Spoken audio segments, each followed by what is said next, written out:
Okay, ma'am, sir, let's start our tour. You know that the Spanish invaded Intramuros on June 24, 1571 by Miguel Lopez de Legazpi. And our first independence from the Spanish was June 12, 1898. That's why the Spanish colonized Intramuros for 333 years. First attack Intramuros by the Chinese pirate in 1574. They almost burned Intramuros. They used the bow and arrow with fire. That's the group of Limahong. Because Manila Bay is very near. And then the British. The British was here in 1762 to 1764. 2 years. The American in 1901. 41 years, and the Japanese in 1942 to 1945. 3 years. But all here destroyed in Second World War. They renovated this place in 1979 and they put the law, the PD 1616. If you want to build a house or a building, only Spanish architecture is allowed to build inside of Intramuros. Because this is the village before of the Spanish. Because inside in Intramuros, during the Spanish time, there's a 7 churches, 6 schools, the city hall, the ayuntamiento, the palace, the Palacio del Gobernador, the military camp for Fort Santiago, the Aduana, the Bureau of Custom, and the hospital. All inside in the city, only one left survive, only San Agustin Church. We will go to San Agustin later. You want to visit Manila Cathedral? Inside? Manila Cathedral. This is the second oldest church. You want to go down? Going back. Going back na lang Okay. sa Manila Cathedral. Okay, ma'am. And this is Manila Cathedral. Manila Cathedral is the second oldest church in the Philippines, built in 1581. The history of this church is 8 times rebuilt, but 7 times destroyed. First by typhoon, most 16th to 18th century, and last destroyed in Battle of Manila in Second World War. Rebuilt the church in 1953 to 1958. The government of Japan, American, and the Spanish donate 60,000 bag of cement to restore Manila Cathedral. And similar to St. Peter of Rome, because all cardinal died in the Philippines, they buried inside. There's a catacombs or an underground cemetery. And when Pope John Paul II came in the Philippines in 1981, Pope John Paul II blessed the Manila Cathedral for a minor basilica or the Immaculate of Conception. That's why Manila Cathedral is the mother of all churches in the Philippines. Some celebrity married at Manila Cathedral, but they divorced. Who's that? It's Gabby and Sharon. Yeah. They divorced. Sharon and Gabby. Pops and Martin. Okay. They got divorced Yes. then. But tomorrow, divorce. And this is by Chinoy, Chinese Museum. Yes, you will know the history of the Chinese inside.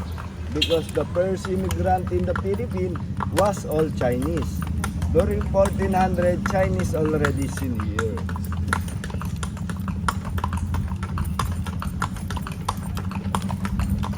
Alala mo yun. Sa vegan tayo, dalawang kalesa tayo. Sama natin si George, dalawang kalesa. tiba-tiba kayo, mestizo. And this is the Memorial of Manila 1945. All victims of the Japanese, they put here. Young man, woman, infant, it's a mass grave. They start killing the civilian of February 3 up to March 3 for 1 month. The victim of the Japanese is 100,000. Over there. Killed by the Japanese before. Mercandillo po. Mga bazaar po yan. Kaya hindi po kami makadaan dyan. May bazaar. And this is Colegio de Santa Isabel in 1632, this vacant space. School for the girls. Because during Spanish time, the school for the girls and the boys separate. The chicos and the chicas.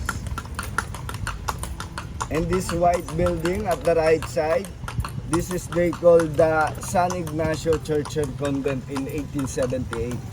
This is the Church of the Three Martyrs Priscum Bursa, Gomez, Burgos, Zamora. Jesuit Church, and this is a Jesuit school before. They call it the Ateneo de Manila in 1817. Where our national hero, Dr. Jose Rizal, studied here in high school. Have you heard Dr. Jose Rizal, man? The first man against from the Spanish. He did not use sword or gun. He used only a pen mighty than sword, like Gandhi. He wrote 2 Nobel El Filibusterismo and Noli Me Tangere to rebuild the wrongdoing of the Spanish. Now we will go to the World Heritage Site of UNESCO, San Agustin. Because in 7 churches inside in Intramuros, only San Agustin did not destroy, but it will be damaged. Because they paint a big red cross on the roof, the American Plain Sea looks like a hospital. So they skipped the church. And all the structure here was totally collapsed. It's a ground zero. That's why San Agustin Church is already from the World Heritage Site of UNESCO, 453 years old. If you go inside, you will see the 18th century chandelier at the front of altar made by gold and silver.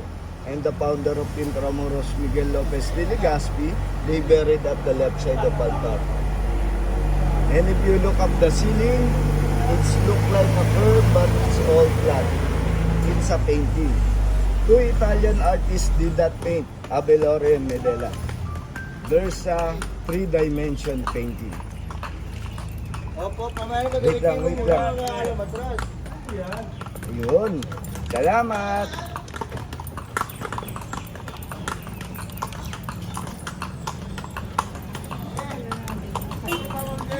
Tayo namin. Meron. Pastor Sino David. kayo doon? Sino Sa Lumpanisya. Kayo na lang pumunta doon. Papa mo. May sakay. Hindi mo ba nakita? Dito ba kayo, lima? Hindi, kuha lang po ha. Kuha ko yung matakina. Sa entrance. Ito po yung San Agustin. Yes. Para makita natin. Yes. Ilang minutes po yan. Yeah. Diyan. Slowly and surely, ma'am, sir.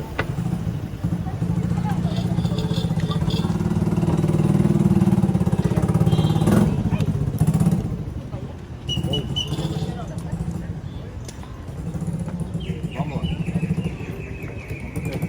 Come on. Go. Going time.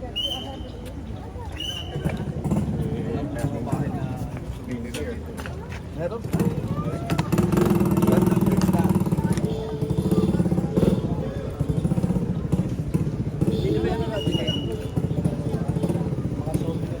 Sarado. O, litrato. Sarado.